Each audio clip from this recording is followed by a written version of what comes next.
All right, let me break this down because it's actually kind of funny and a bit sad all at once.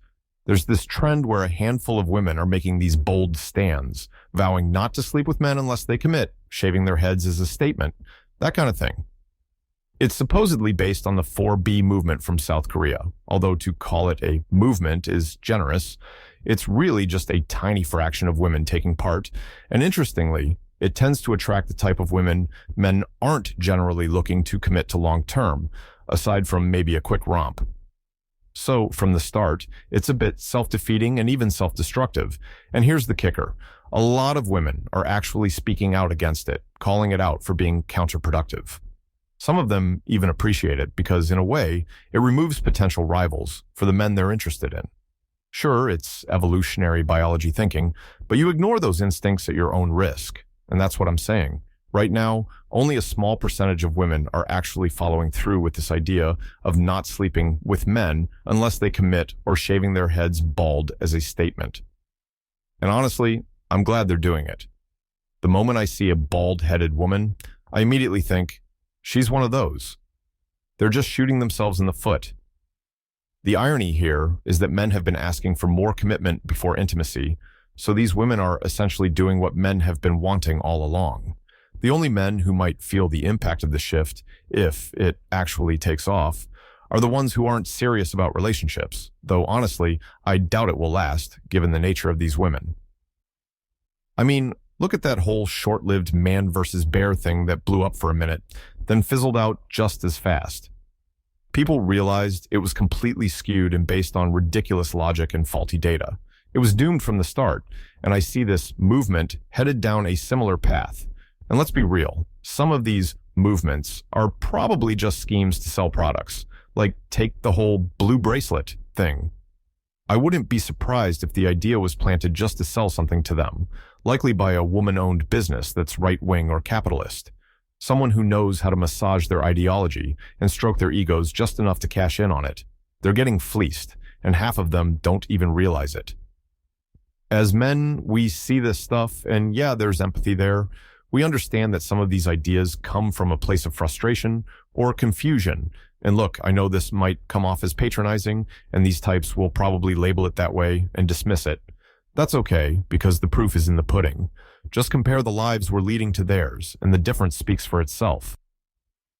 A lot of them say they're single, but in reality, that often just means they're casually seeing different people without committing. Now, sure, there are women out there who genuinely choose celibacy, and I respect that. But the loudest voices, they're usually not practicing what they preach, and dating app data supports that. So it feels like they're doing us a favor by taking themselves out of the dating pool. And yeah, maybe they should shave their heads. It makes it clear to me who not to waste time on. It's like a flag for us. The difference between men and women in these debates comes down to logic versus emotion. Logic wins every time, and men, as a group, tend to approach things more logically than women. Look, I know this sounds harsh, and I'm not generalizing about all women, but there's a subset who think, we're going to withhold intimacy until men commit, and we're shaving our heads in solidarity. Great, I'm happy for them. But realistically, this resolve will probably last until they're out at a bar, and some guy says the right thing, and their resolve melts away. I try not to pick on these women too much, though. It's like picking on a 5-year-old. There's a lack of awareness. Some of them don't seem to understand how things work. In many cases, their parents didn't equip them well. And sure, there are men with the same issue, whose parents failed to guide them too.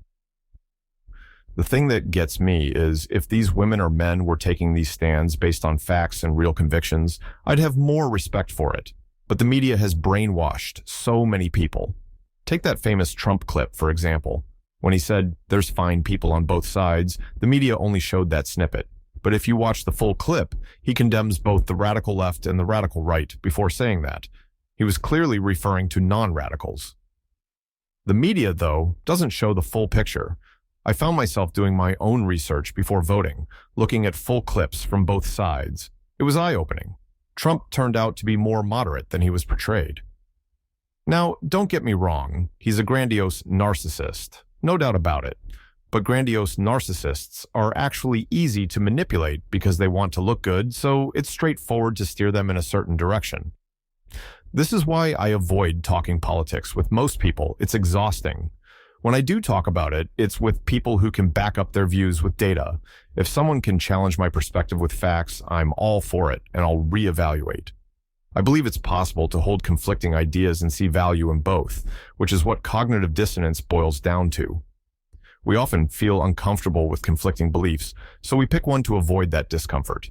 But to me, it's straightforward. Both things can be true. Climate change, for example, is real and happening. Data shows we contribute to it. At the same time, governments and corporations are exploiting it. Both are true, yet many people deny climate change just because it's been politicized.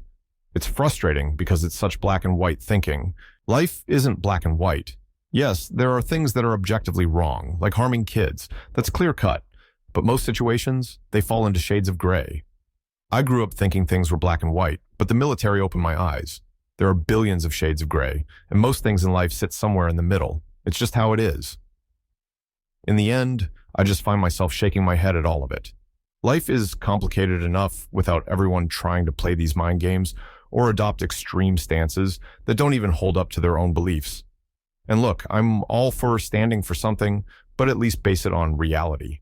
It's just another reminder for me to stay grounded, watch people's actions, not their words, and maybe even have a little laugh along the way.